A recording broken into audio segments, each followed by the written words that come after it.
So, what do you guys want to talk about?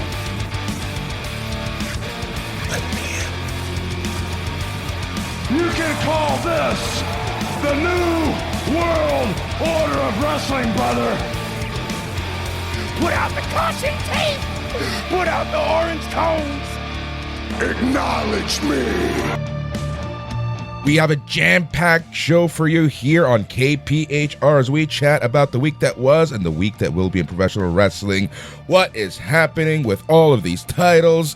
Giulia losing in record time, people walking out on Collision, new titles galore, and so much more. And to chat about things this week, I am Boris, and I am being joined by Hutch. Hutch, how's it going? Man, it's going. Let's put it that way. Then this show's going. We got it all going on. Lots going on. Lots to talk about. So much to do. So much more. So much so that this week we're going to be going commercial free here on KPHR just for you, just for the listener. So thank you so much for tuning in each and every single week here on KPHR and in podcast form. Hutch, where shall we start? Where do you want to start? I know you have a lot to talk about. Where do you want to go with this? You know what? I didn't really think about where we were going to start, but you know what I'll start with? I'll start with what everybody else is talking about. Every time I open up my Twitter, one of my like YouTube wrestling people is talking about this subject. Sometimes some of them are even making a second video on it. Nixon Newell, like walking out of AEW with her lover, her life partner, her tag team partner, her person. Okay, I guess I'll just be blunt. Who cares? Like, why is this such a news story? Okay, so some indie wrestler that like got her panties in a bunch and like left the freaking show. It happens. We all make mistakes. We all get like moody. She's there with her woman. She's at AEW. Where I hear there's a lot of like backstage. There's a lot more talking and more personalities. There's more wrestlers in charge than management in charge at AEW, no matter how you slice it, right? The wrestlers can walk right up to Tony Khan, got a great idea. Oh, that's a great idea, buddy. You know, like that doesn't happen at WWE. So bottom line is everybody's talking about Nixon Newell and her lesbian lover tag team partner getting in her, they're in a snit and like being loud and leaving. Like, have we all not like watched wrestling before? Are we not alive? Like this happens all the time. People are pricks. People get in bad moods. And in wrestling, like, I just don't understand why this is such a massive news cycle thing. Like, you is it because there's no pay-per-views? Like, what? My thought on this is exactly what you just said. Yeah. I just think that it was a quiet Sunday, no pay-per-views for a couple weeks. Blood and Guts is happening a few days from now, and this was the only thing of interest. And again, man, honestly, sometimes I feel like it's TMZ and celebrity watching and shit like that, where we need to know the smallest of details, and those smallest of details got blown up into this huge, massive thing, and sometimes. Who cares? Yeah, I guess it must be the news cycle because like they're not having much. Because honestly, I see the story. You know, Fightful says that Nixon Newell and what's her face got squat, were loud and upset about something after this and that, and they went home. And you know, the news is being said. Some wrestlers are saying this, some wrestlers are saying that. Well, it's a bit controversial. You know, Newell's had some bad luck over the years, but she's a good talent. And blah blah. And this is the kind of thing you would want to do. And people have their opinions. Great, there's a story. You know, I'm like, I woke up this morning before I sat down here with you, and first thing I saw was James Romero making a second video about this, and he talked all about it again. Like they left, they got mad. It was going to be Tay Mello and Anna Jay, like Tay J Ishimori is what I call it myself. Tay J Ishimori in the ring, and they took over, and everybody loved the fact that they stepped up and did the match. I'm like, does nobody follow wrestling here? What is going on? I feel like I'm on crazy pills. Like, who cares? Yeah, honestly, and that's the thing. And I feel like we've already dedicated so much more time, but I think what I'm trying to extrapolate from here is this, Hutch. It's the fact that this is a content world. People want the clicks. People want the views. So you're going to blow something up every day, even if it's not worth it blowing up. And this is one of those cases at the end of the day. Like you said, people making 2 videos about this. Like, Look, I appreciate everyone's time, commitment, etc. But It's great clickbait title. Two wrestlers walk out of AEW wrestlers walk out of Coliseum. You're like, oh my God. But then I literally saw that thumbnail. I was like, oh wow, that's it. And then I'm like, oh my God, they're talking about Nixon Newell and her tag team partner, and they're not even AEW wrestlers. And it's like 2 days after the first time I heard about it, which was probably like a day after it happened. I'm like, how are we here Monday morning talking about Nixon Newell? Monday morning. It is Monday, 7 p.m. here on KPHR. I don't know what you're talking about this morning stuff. Jesus Christ, Hutch. Get your daytime savings time sorted. Are we editing here, or is this the world of kayfabe? Like, you ever watch Jimmy Kimmel? Like they're filming in the morning, right? Yeah. They just have it look like it's nighttime or whatnot. That's we do that all the time here. Anyways, but yeah, no, it's one of those things that it happens. Look, and in the world of professional wrestling, yeah, there's only a few things that you can do to get blacklisted, to get barred, to get whatever. She'll be back. They'll be back down the road. It is. Yeah, don't pull a sexy star, okay? Don't armbar somebody like that everybody likes and be a bitch because you're not. That's what I mean. There's very few things that you can do to be completely blacklisted, to be completely taken out and never booked again. So that is that. And this conversation will lead us into this, and that is all about the AEW Women's Tag Team Tournament. We have started the quarterfinals. We have a couple more matches coming up this week on Dynamite. Hutch, we've seen some surprises. We've seen some shocks. We've seen a lot of things here in the tournament so far. But what direction would you go in if you were the booker? Would you give the titles to an established team, or would you give it to a team of main eventers that were put together to form a random team? Luckily I had a quick conversation with someone last night about this, or else I probably would have had all my information wrong. I thought that Monet and Athena were still in the tournament. I remember they lost that match in shocking fashion.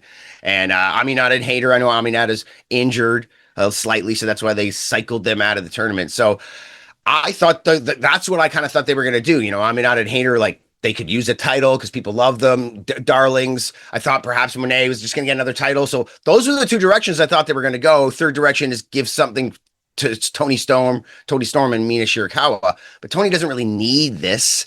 And isn't that why we created these titles, to give women that need something and need, like, does the title make the man, or does the man make the title? Does the woman make the title?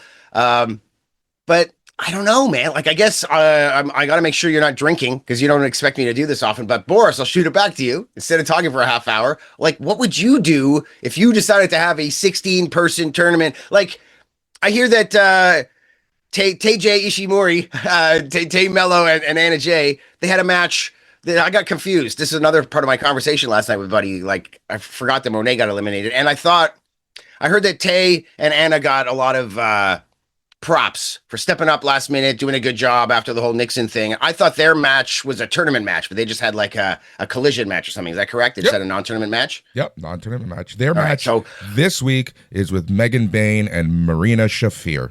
TJ versus Megan Bayne and Marina Shafir, that is. All right, so Ishimori, and so TJ beat Nixon, and now they're moving up. Okay, I should bring up the bracket. If I was a good podcast partner, I'd have the bracket or something in front of me. But I don't know, Boris, what would you do? Like, what do you think Tony Khan's going to do with this thing? You think it's going to be like a Megan? I could see Megan and Mina taking it. Mina could really use some gold because she's not great, and they try and make her like this heater, like give her something, So here's the thing. Looking at the brackets, we have the Sisters of Sin, Giulia Hart, and Sky Blue. That's a team that's very much established. That's a team that could possibly win. Those are two women who could do well with titles. And then on their opponents in the semifinals are the Babes of Wrath, which are Willow Nightingale and Harley Cameron. Also an established team that I thought could use the titles, but they're actually facing each other in the semifinals. So I would have honestly separated them and have this as my finals, which leads me to believe that I can see Toni Storm and Mina Shirakawa getting the titles.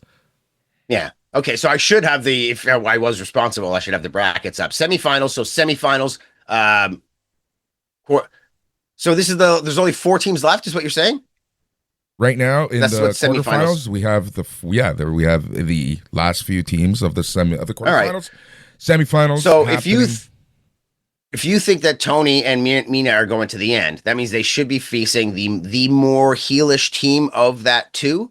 Which so would between be Harley, Megan Bain and Marina Shafir, I'm assuming are going to be TJ to leave us with the timeless love bombs, which if you saw, Dynamite last week, Marina Shafir and Tony Storm are starting to have their little issues there. So, we have that happening there. So we have heel faces on one bracket, heel face on the other bracket for the semifinals. And yeah. Yeah. I mean, Sisters of Sin, the Nightingale and Harley, with the Sisters of Sin, like that's the tag team match where you want to hang out with those broads. Like that's the four broads you want to hang out with. I know Giulia Hart and Sky are awesome because they're one I've actually spent time with them, and the other two just seem amazing. So that's the cool match. I kind of want them to win, Hart and Sky. That would be great.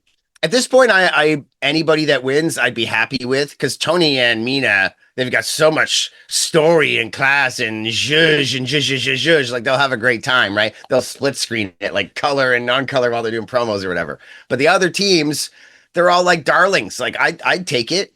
Like the other babyface teams are people that you love and you want to see win. And the heel teams are somebody's that you kind of like, except for Mina Shirakawa and Megan Bain. And they would be great just to like be heaters, be big people, but they seem like the people you want to beat in the finals to raise your titles and be like, yeah, we made it to the end and beat these huge bitches. Holy fuck.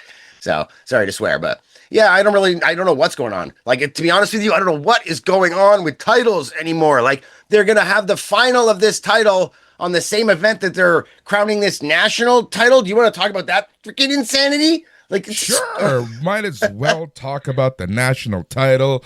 Tony Khan announced that they are releasing a new national title that will be defended in AEW, New Japan Pro Wrestling, CMLL, and so much more. Hutch, I thought this was the whole point of the Continental title, which the Continental title was already merged with another title. Well, before we talk about the title, is it true that they're actually crowning this champion in a gauntlet match or a battle royal or whatever kind of match, casino match, on the same pay-per-view that they're crowning the women's tag champions in the finals? Yeah. Yep. Full gear. Dude, and Blood and Guts isn't this weekend. It's Wednesday. Wow, man. Like 1 week of not watching and just like listening to the news cycle and doing other things. And like my head is like in my ass. I was like, it's Blood and Guts this weekend. Like you were like, no, it's not. I'm like, oh, what? Man, national title. It just, I like one theory where somebody was talking about the fact that Tony Khan is kind of like, he's petty, and he wanted the Shockwave name. Remember, like on Fox, Swerve talked about, so he wanted the Shockwave name, and Shockwave was a pay-per-view that NWA ran, and they had the rights to the name. And then once he tried to put out that graphic, and Swerve talked about it, supposedly they went in and shored up that copyright. And we're like, yeah, you can't use his name. It's our name. And Tony Khan was not pleased that he didn't get what he wanted. I already made a logo. And Mom, we already have plans for Shockwave. Freaking Billy Corrigan. So now he's all like pretending the national title. TBS, great tradition, national title. And I think the reason is to just kind of like piss off Billy Corrigan a little bit. We're all like, why in the hell is he doing this? This doesn't make any sense. And he's like, who cares? I'm rich. Who gives a shit? Let's do this to piss off Billy. There you go. It's rich guys battling each other. That's literally what I think this is. That's literally what I think it is. And it's as petty as it is. It's also as funny. But do you like this adds to the whole confusion of titles and more titles.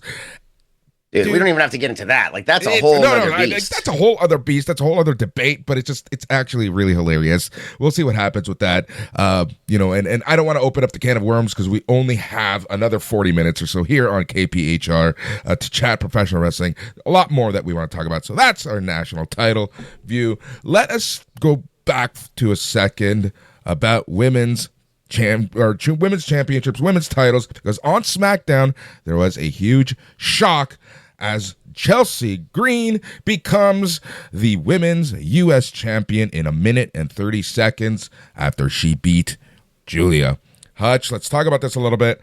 Number one, congrats to Chelsea Green. It is awesome. Her and Ethan Page are going to be gems moving forward, love the fact that they have Ethan Page appearing on SmackDown. We've been talking about this. He can do both. If there's anyone that can do it, and if there's anyone that would be willing to do it, it is Ethan Page. So happy for them. Chelsea Green, 2-belt Chelsea Green right now. Yeah, I wonder if she'll do the North American, like she'll make it into a Canadian type title like Lance Storm, but basically like Ethan is doing right now, just change the strap, something, right? Especially if he becomes part of the cabinet, because let me tell you, the Secret Service could really use something else. Well, yeah, absolutely. Especially with Piper Niven out for now and maybe out indefinitely. Yeah, and that's what the thing is about Giulia. She hasn't really done much since winning the title. I hear she had like a small injury or whatnot at first, but then once again, just like I was saying, petty weirdness, rich people behind the scenes. In one of the news cycles, I heard someone talking about that they might want her out of the company. No, there's an issue. They brought her in. Hold on. Stopping you right there, because I've heard that, I've seen that, but then you have people on the other side also talking about the fact that, hey, they just wanted to move up to the main title scene. This was a quick, easy, dirty way of doing it. Really? Like, she's barely had any matches on NXT. Like, that was I didn't really see her very much. I wasn't watching. That's when we first started this podcast. I said, hey, there was that like half a year to a year I didn't watch NXT, and that was kind of the rise of Giulia. Like, this woman doesn't exist to me. She didn't even look Japanese. They talk about her, and I'm expecting her to say, like, hi. And I'm like, just like, hey, what's up, yo? But then she's, has the accent. Dude, move her up to the main. I guess she must be amazing. I think I've seen one Giulia match if I'm lucky. Like, she's not been, like, in the spotlight. And you were cutting me off going, like, whoa. But I heard that there was, like, an issue. Like there was some kind of problem. Hey, she's not fitting in, when it happens, you got hundreds of people working there. I can write words on the internet, put it out, and then report, and people report on it too. Okay. This is what I mean. We're getting very much conflicting reports on this. Okay, like this is definitely a week where all my wrestling news just came from listening to podcasts in the background while working on 4 or 5 different major things. So I think I had a little bit of misinformation. I was talking to my friend earlier, and then I think you told me about Full Gear, which I thought, so like, I'm just, my details are off. But I heard this person talking about this, and I thought, like, oh, that's interesting. And I didn't dive into it. So that's actually why I was mentioning it, because I thought you might be like, yeah, here's the thing. But your here's the thing was, hey, here's the thing. And I was like, oh, sorry. So I'm glad you told me, because that would be unfortunate. But sure, I don't know what's going on there. But there's another title. Some people would yell and scream about it being a useless title. What's going on? I mean, what do you think about Becky in the IC title? Is she going to drop this thing to Maxine and keep it in that type of lower mid-card realm after like giving it all this clout, which she should? A big name like Becky getting rolled up or losing to Maxine, who can like barely, run the ropes, and everybody loves her indie darling. Like, everybody's cheering her on when she does a DDT and doesn't fuck it up. And he's like, yeah. So now she's IC champ after beating the man. Like, that's a good story. And then she can disappear all, the Vision screwed me over, and Maxine, and screw all you people. And she goes home to hang out with her husband while he heals. Like, I can see that happening. But when they first brought out these 2 titles, I didn't think they needed these mid-card titles. And now they're kind of like proving it. One of them has to be on a major star to have any relevance. And the other one's just like, does it exist? Chelsea Green, although she does get to do her like first ever, longest reigning, first 2-time ever US Canadian heavyweight, like blah, blah, blah. She's going to do her shtick, which is great. But all these titles, national title, the All Atlantic was supposed to be defended in the area where the national title used to be in Mid-Atlantic. And now they have a new national title that's supposed to be defended internationally all over in all these different promotions, even though national means your country, and the specific title lineage that he's paying homage to was only defended in the Mid-Atlantic area, and used to have an international title that you were kind of defending internationally, but then you combined it with your continental title, and your guy still walks around with 3 belts technically, and now you have a national title coming out, and I could go on. That's the sad part. Yeah.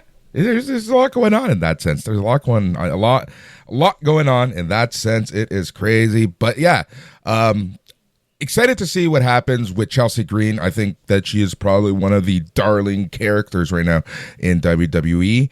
She has a very bright future. Ethan Page as well, and then Giulia on the other side. Like, what's the deal with Giulia? Are they going to promote her to a main title? We will take a look at that moving down the line. I wonder, like, maybe we'll bookend this. Maybe Giulia is a closet Nixon Newell. Maybe she's got a little bit of a weird attitude sometimes. Maybe she's a little injury prone. Maybe she's going to get a little bit of fanfare and attention, but never really do much. She set off the fireworks and they kind of go, you're like, oh, I expected a bit more from that. Oh, well. We'll see. We'll see. I think she's fine. I think she's kind of been nerfed a little bit in WWE, like many of the women. I think she's still finding her ground. Her run in NXT was phenomenal. Dude, Tiff, the biggest nerfing right now, I don't know if it's due to injury, but Tiffany Stratton. Like, what happened to Tiffany Stratton? Like, somebody hit like default on her moveset or something, and half all the custom stuff that I put in there is gone. What happened to my car? Exactly. All right, change subjects before I continue with this one. Except not talking was about about to change subjects. So let's go to the other side of the world and talk some more New Japan Pro Wrestling. We had talked about it was a little bit last week.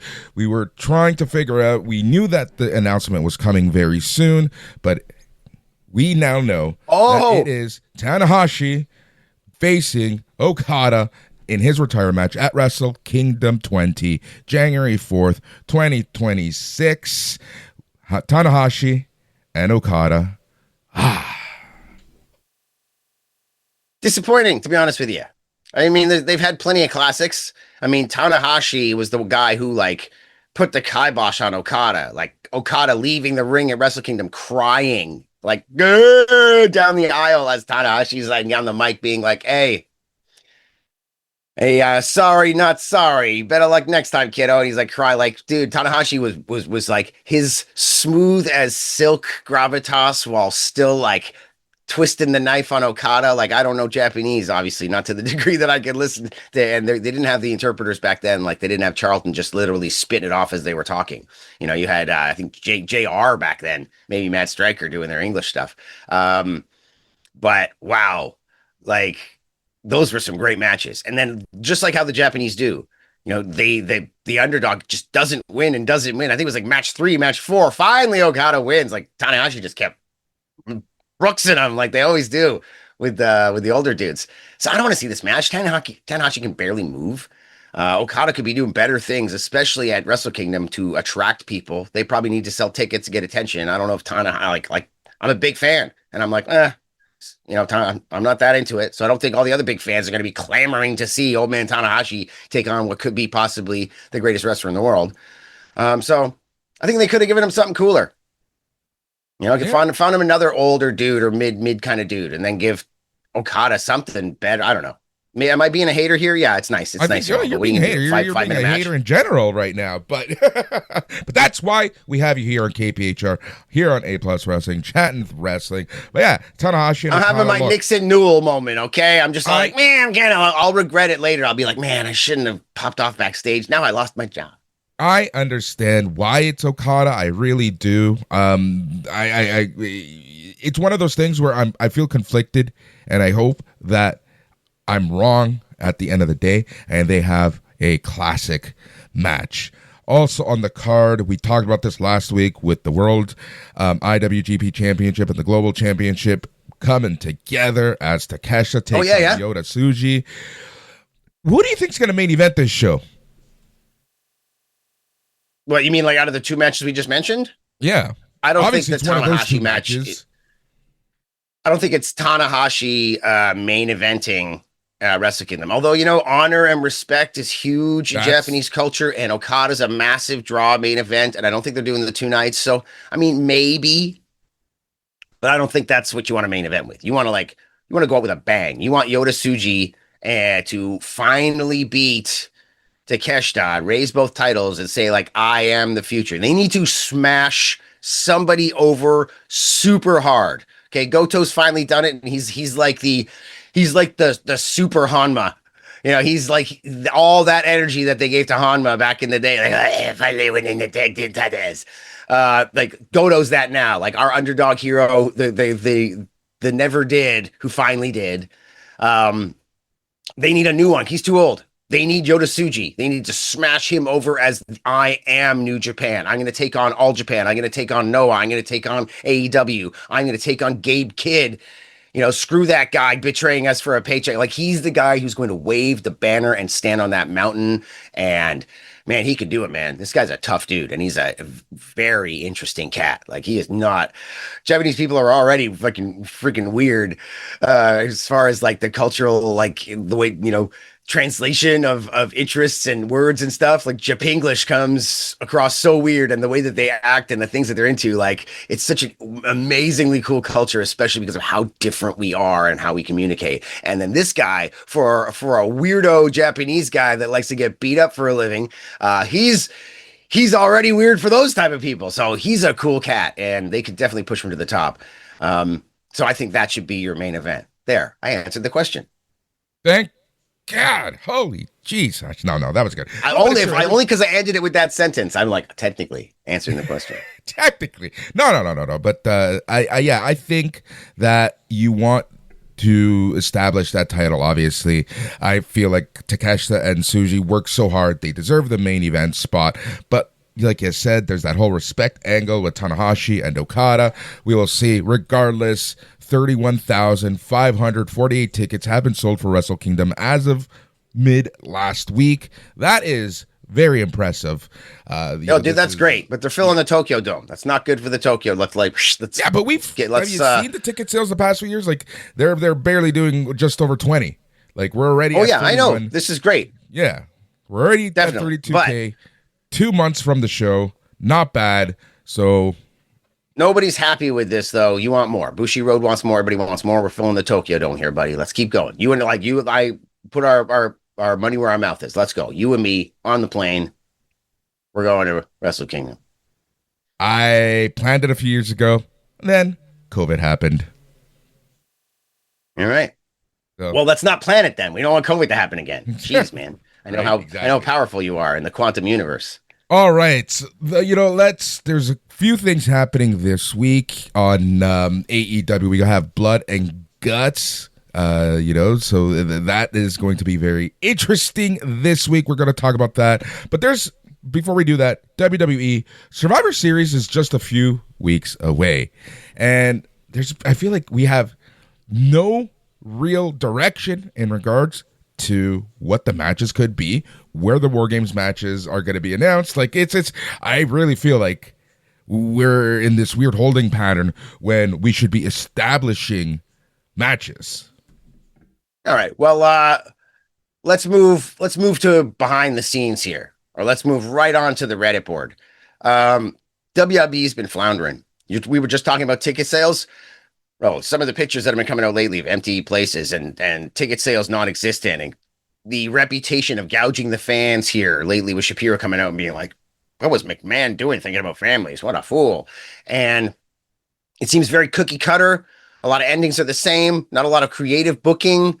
This isn't me speaking. I've had a lot of negative opinions, it seems, this show. Oftentimes I'm talking about what I hear, not particularly my opinion. As you know, I am water. I can change constantly, and you ask me an opinion, you better have some time on your hands, right? So this is what I read. This is the sentiment I feel, and the sentiment is that, like, WWE's past the peak of the Cody madness. Like, they're not doing well, bad reputation, and forgot where I was going to go with this. Just.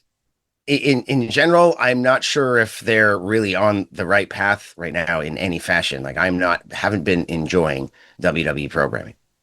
They have I try to remember your question and get back to it. They have a good match here and there. They really do. At the end of the day, the performers are doing the best that they can with what they're given. But I feel the company as a whole right now is in this weird internal struggle where we have the wrestling people with Triple H and others who want WWE to stay as WWE under the TKO brand. But then we have the TKO powers that be that are moving them in all different directions, with tickets and whatnot. And yeah, like your question was about War Games and the lack of direction, and that's where I was going. Like, I don't think they're not prioritizing. They're not being fans, man. Like, they're not fans at all right now. This is like all corporates. Triple H seems to want to be going into politics. He's backing off. We haven't seen Stephanie at all. I think that's why they're both going into the Hall of Fame, while she's going into the Hall of Fame, because they're going to make their way out of the wrestling sphere. Excuse me. So this is part and parcel of WWE not prioritizing. In the Vince Russo days, you would never have undercard guys without a storyline. Now they can't even get a storyline or direction for like their main event scene on a classic pay-per-view. This is a combination of two classic pay-per-views from this time period. This goes all the way back to the Thanksgiving Wars and, the War Games against Survivor Series. And now it's all like one pay-per-view. And there should be way more history to this. Like if I was writing this, that's what you would be constantly talking about. Like the pay-per-view that exists now from the war that ended, kept killing JCP and created the power of, like, there's a lot in there, like the counter programming pay-per-views and threatening the pay-per-view providers. You won't get Mania if you carry that. All of this shit started with these two events, which are now one event, War Games. And we don't even know what's going on. And like, it's just part and parcel of how they love to stand on the mountain of their history, WWE, yet they don't really do it right ever. It's all just freaking manufactured. So here's the thing where I get really frustrated, right? We have War Games coming up in just a couple weeks. But I'm looking at the Raw lineup, which we'll talk about very shortly. And I'm seeing a lot of time is now tournament matches. It's like they aren't focusing on the right things at the right times. To them, I think it's just, it's booked. Like the venue's booked, the schedule's set. We're at this point in the year after setting the schedule last year. We're just kind of like, damn, we got bigger, better, badder things going on. We got Seth injured. We got this tournament. We got all this stuff. They're just moving past it. We're all up in arms about it. And then a week after it's over, we're looking I think they're looking past it. They're like, okay, don't worry. It'll be a bit of a hit. We'll just get through it. It'll be our November to remember, just like plow through with the MFTs and whoever they're against. And let's just get to the end game of John Cena's retirement and into Rumble and Saudi. And let's go get that Saudi money. They're announcing Manias and Saudis, and they're announcing Crown Jewels for next year. They're not worried about War Games, man. It's too bad. That's the unfortunate part. Yeah. Let's talk about War Games on the AEW side. It is happening this Wednesday. You mean Blood and Guts, War Games on the AEW side. That's a great way of saying it, though. You're correct. Yeah, War Games on the AEW side. Blood and Guts happening this Wednesday on Dynamite. We have 3 matches. Let's run through them. Hangman Adam Page versus Powerhouse Hobbs in a Falls Count Anywhere match.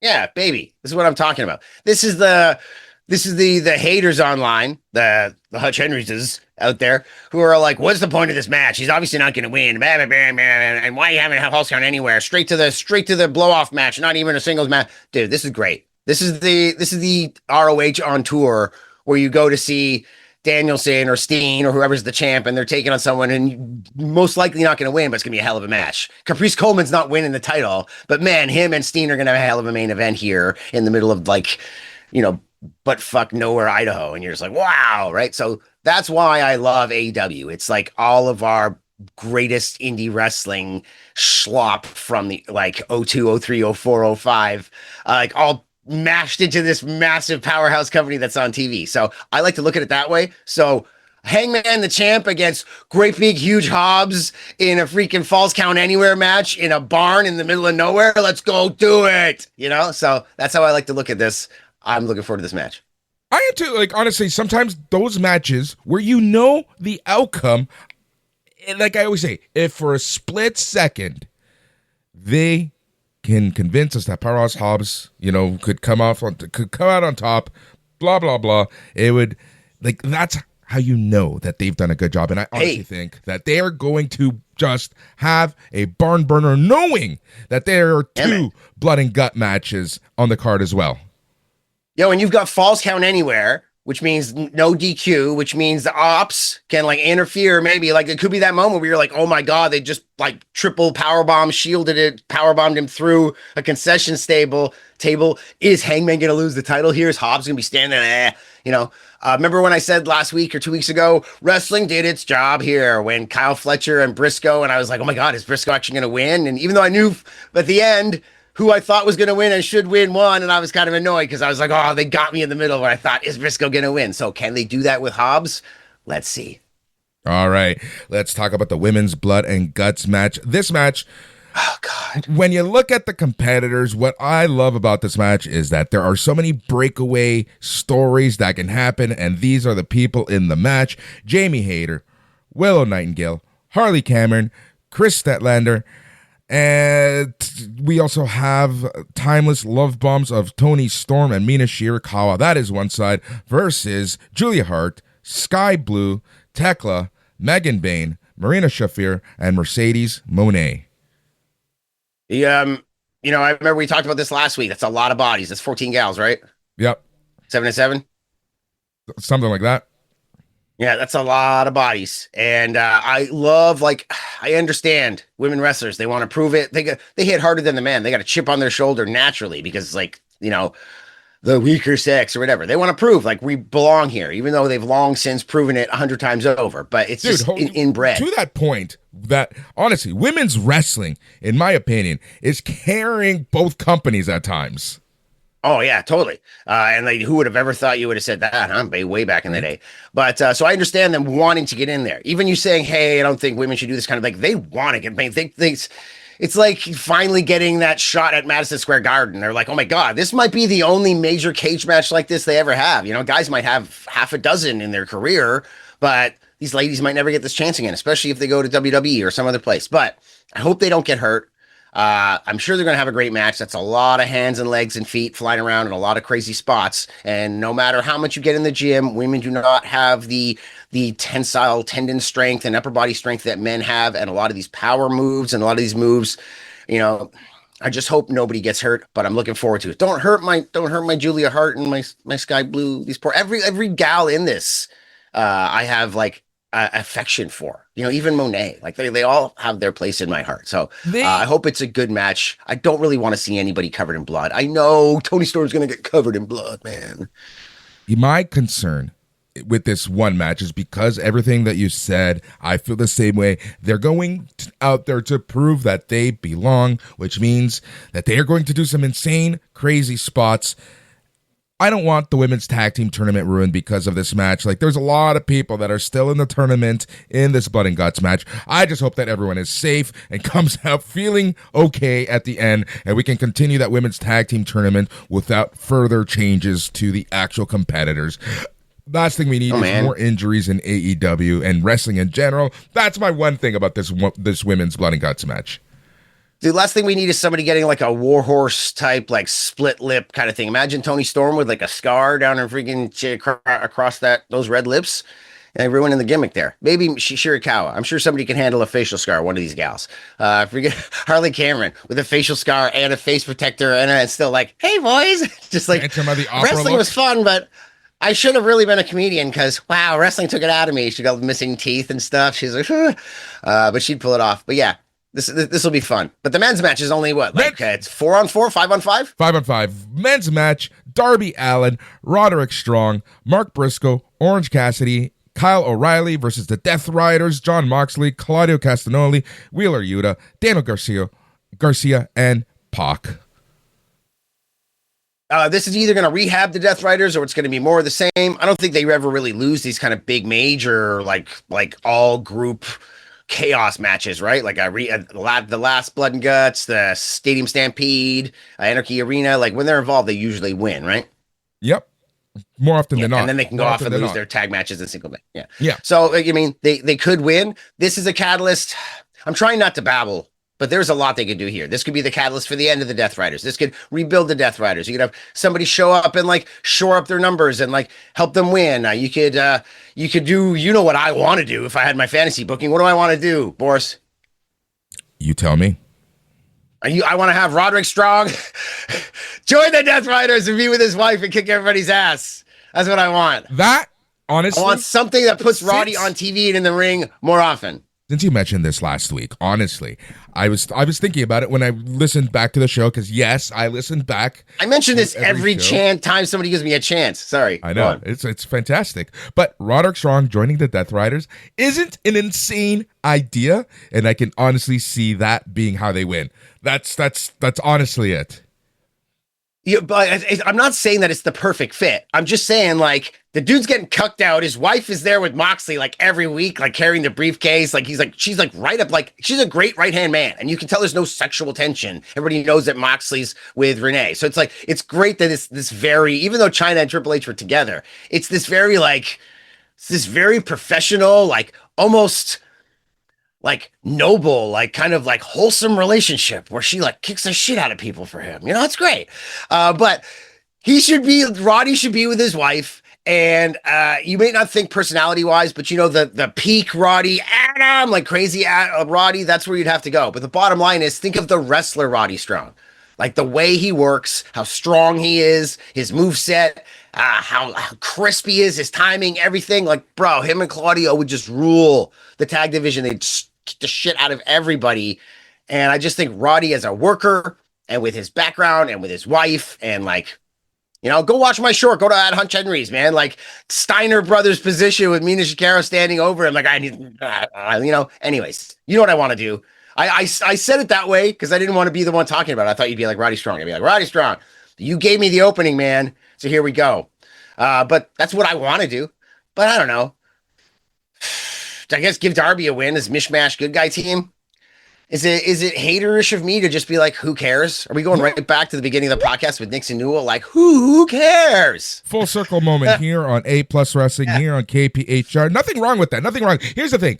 Both the men's and the women's matches have enough meat and potatoes in the meal that you can get some pretty cool stories regardless of who wins. And that's kind of the great part about this. Like, you can do no wrong with winners and losers and still come out on the other side with some awesome potential matches, you know you've done well. And I'm going to give credit to where credit is due. So I'm giving Tony Khan and AEW all the credit right now. Thank you for making wrestling fun this week. All right. There we go. Thanks, Tony. Thank you, Tony. Tonight on WWE Raw, let's just run down real quick with what is happening. John Cena is back, and he is opening the show. We also have Stephanie Vakir and Raquel Rodriguez for the Women's World Championship. We have Charlotte Flair and Alexa Bliss versus Asuka and Kairi Sane for the Women's Tag Team titles. We have Sheamus and Shinsuke Nakamura in a first-round match of the Last Time Is Now tournament. And we have Damian Priest versus Rusev in a first-round match of the Last Time Is Now tournament. And then we have CM Punk reacting to the Vision and Logan Paul joining them last week. CM Punk, Logan Paul, Vision stuff, that's going to be fun. Let's see what happens with that. This is of course contingency planville. Pizzaville. They're doing this because they have to, right? And I think Logan Paul was the outside the box and good choice. You know, he's got this. He's a prick. Let's get a prick in there, right? And then that might lead to Braun and Logan. That'd be a good match. Tournament matches. I don't care. Sheamus is probably going to lose due to Dominic interference, shenanigans, pushing him towards the IC title. That's who's probably going to take the IC title from Dom. We're finally going to give Sheamus what they were baiting us with the Gunther stuff years ago. We're going to give him his final title and give him the title he's never won. That's the way you get the fans to cheer Dominic losing the title, because nobody wants to see Dominic lose. Everybody loves Dominic. How in the hell can we have him lose this IC title without burying somebody or doing like a John Cena against who are you going to cheer in that match? Like, that's a nightmare. Take your two guys and make the fans boo one of them. That's a bad choice. So put him in there against Sheamus. Everybody's going to be really happy when Sheamus wins and kicks his ass. That's the only way you can get the title off him. The other tournament match, I don't particularly care. You got to look at the face-heel dynamic of who moving on to the next round. That's who I think will win that. And what were some of the other matches? Stephanie Vakir versus Raquel Rodriguez in a Women's World Championship match. Latin broads, that'll be great. Stephanie can probably do some good selling. Raquel, and the language barrier won't be an issue here, so that'll probably be a good match. And Stephanie can definitely lead Raquel, who's still, you know, she's way, way better than she's one of those ones that every year gets better and better and better and better. She's the long, hard project, and she's doing great. And Steph, who's like back of her hand, can have a great match while she's half asleep. This should be good. This will probably surprise everybody. Now that I've said that, it'll be like, ooh. It wasn't a good match. But anyways, and I think there was one other thing you mentioned in there. Charlotte Flair and Alexa Bliss versus Asuka and Kairi Sane for their women's tag titles. I don't know if that change will happen on this show, But I think this program's going to lead towards Kabuki's getting a title run, or they should, or because they should put these gals over. Charlotte and Alexa, they don't really need the belts right now. They've established the friendship. They've taken the edge off of Charlotte. They automatically want to boo her right away, like, oh, Charlotte Flair. Like, in fact, I think this friendship thing has almost gone on a bit too long. For the first few weeks, it seemed kind of wholesome, and Charlotte Flair kind of seemed like a weird robot that was learning feelings. You know, it's like Terminator being like, I can never do what you do, and like learning how to cry, and like, but now it's almost like, okay, it's getting cheesy. I don't want to hear her say anything anymore. Just This is the thing about WWE sometimes. It's kind of like, it's the whole beating the dead horse thing, where it's just fun at first, and then they somehow just don't change it up enough, and it's more the same week after week. And we've been seeing them cross over to NXT and Raw and SmackDown. So we're seeing them a lot, and it's just gotten to that point where it's just like, that's how I feel about that. And maybe we are haters this week. What's wrong with us? Well, I feel like they are probably like, this is the kind of thing where some people are like, why are these people why is MJF doing a program with Jeff Jarrett? Because they like each other and they want to do a program. They're like, yo, before you retire, we should do some matches and stuff. So they're fighting each other because they want to. So I think they're a tag team here because they want to be. I think they're friends backstage, and now they're trying to do this like friends on camera thing, and just neither of them are great actors. There's a lot of bad actors in wrestling. We forget that too. We're like, why does this seem so not great? And you're like, well, they're athletes, not actors. They're doing their best, and some of them are awesome, but some of them aren't. Like Charlotte Flair, I ain't going Hollywood, buddy.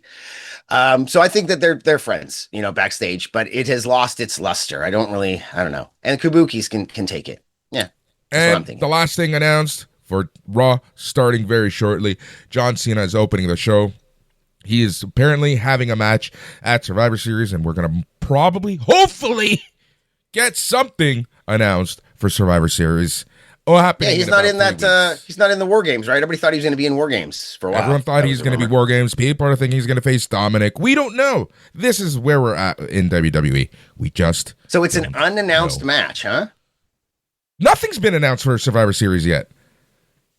Nothing at all. This could be the opportunity that we get the match. All the things that people have been dropping for the tournament, like this guy could be in it, that guy could be in it. Okay, yeah, but you put a guy in a tournament. He doesn't get to fight John Cena, and you're gonna have him lose one match and win a match, and then lose the next match. Like obviously, these bring him in random people aren't going to be the winners.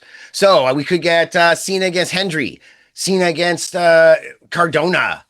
Cena against roll the dice. Hopefully we're going to get it. And hopefully it'll be a surprise, because I want to see Matt Cardona as a surprise. I don't want to see an announcement of Matt Cardona against John Cena next week. I want to have Cena be like, this is my last official match before the last official match. Penultimate match. So who do we have coming down? And man, that would be great. Have somebody's music hit that gives us the feels, and don't announce it beforehand, because you have the money to do that.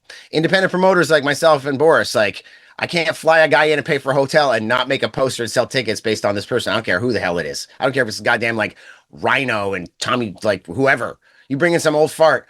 Well, the old farts want more money. You bring in anybody that has any worth or value at all, unless you got a bunch of money or you've already sold a lot of tickets, that's when you book a surprise as an indie guy. But as WWE, dude, book a surprise, man. Come on. Yeah, makes sense. Makes sense.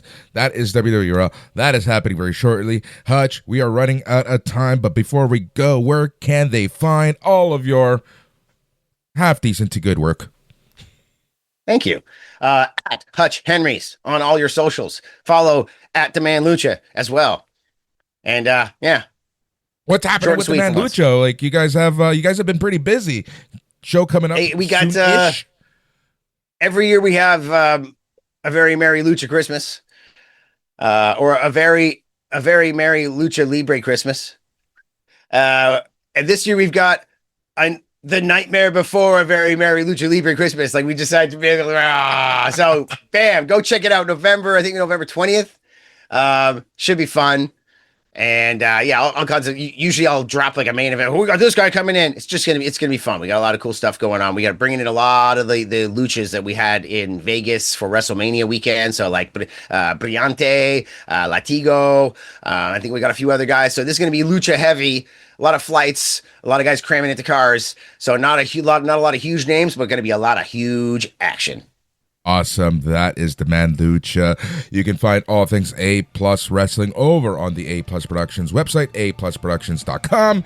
If you want to listen to more of our craziness and antics, go to your favorite podcasting app and search for A Plus Wrestling. That's EH Plus Wrestling. We also have a bunch of other shows under A Plus Productions. We want to listen to you and get your voice, and the best way to do that is by going to the Facebook group, by searching A Plus Productions over on Facebook.com. And there you have it. Thank you so much for listening. Whether this is the first show or the 100th show, we appreciate each and every single one of you. Have a fantastic week, but most importantly, stay tranquilo.